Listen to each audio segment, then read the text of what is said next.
故事發生喺1998年開始，基斯拉尼爾，一個自稱人類心理動力學大師嘅男人，當時咧佢正處於事業嘅低谷，佢創辦嘅公司喺美國多達23個州接受調查，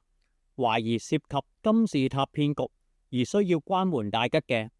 但好快咧，基斯咧就開始捲土重來，創立咗 Letsam。I have a vision